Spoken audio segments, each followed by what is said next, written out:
अगर मैं तुमसे कहूँ कि एक बार 48 लोग समंदर के बीचों बीच एक सुनसान टापू पर फंस गए थे, जहाँ न बिजली थी, न खाना, न ही दुनिया से कोई संपर्क, और वो वहाँ एक दो दिन नहीं पूरे 13 साल जिंदा रहे, तो क्या तुम मानोगे?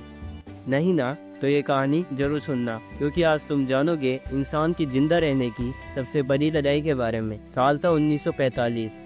दूसरा विश्व युद्ध लगभग खत्म हो चुका था। फिलिप से एक छोटा जहाज रवाना हुआ।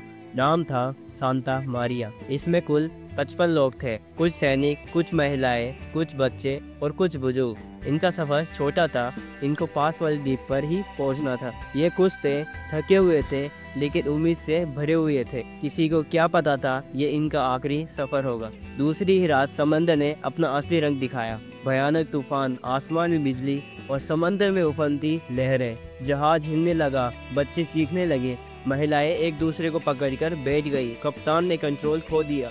आधी रात जहाज का इंजन फेल हो गया और अगले ही पल एक जोरदार आवाज के साथ जहाज के 2 टुकड़े हो गए। जब लोगों ने अपनी आंखें खोली तो वो एक अनजान टापू पर थे। चारों तरफ सिर्फ जंगल था, कोई आवाज नहीं, कोई मदद नहीं। कुछ लोग जिंदा थे, कुछ लोग घायल और कुछ लोग नहीं बचे थे।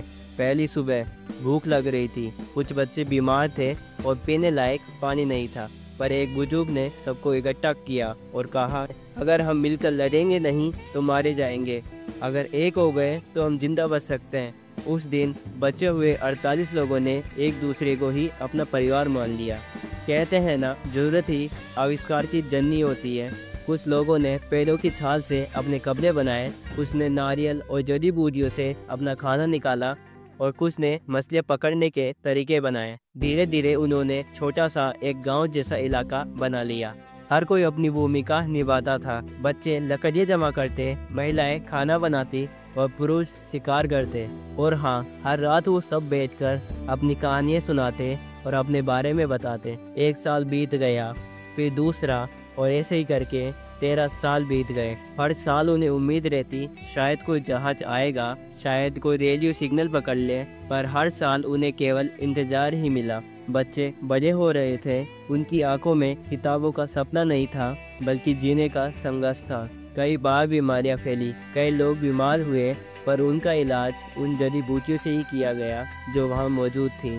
वहाँ पर कई मौतें भी हुई, लेकिन उन्होंने हार नहीं मानी और उन्होंने अपने मर्द साथियों के लिए यादों का पत्थर भी बनाया। अब साल था 1958। एक दिन जैसे सब रोज की तरह काम कर रहे थे, तभी कुछ चिल्लाया, मम्मी, आसमान में कुछ उड़ रहा है। सब दौड़े। एक हवाई जहाज ऊपर से गुजर रहा था। लोगों ने आग लगाई, धुआं किया, झंडा लहराया। पायलट ने धुआं देखा। अगले दिन राहत हेलीकॉप्टर पहुंचा।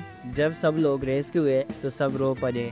वो जवान, वो बच्चे और वो महिलाएं जिन्होंने अपनी आधी जिंदगी वहीं पर काट दी। 13 साल बाद वो दोबारा दुनिया में वापस आए थे।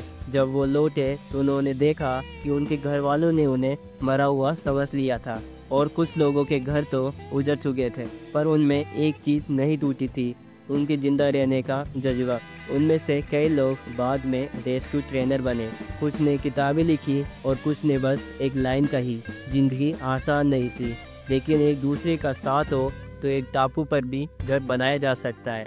भाई, अगर जिंदगी में ऐसा पल आए जहाँ तू अकेला हो, टूटा हुआ हो और कोई रास्ता न दिखे, तो याद रखना, तेरे अंदर वो ताकत है जो 13 साल तक एक टापू पर जी सकती है।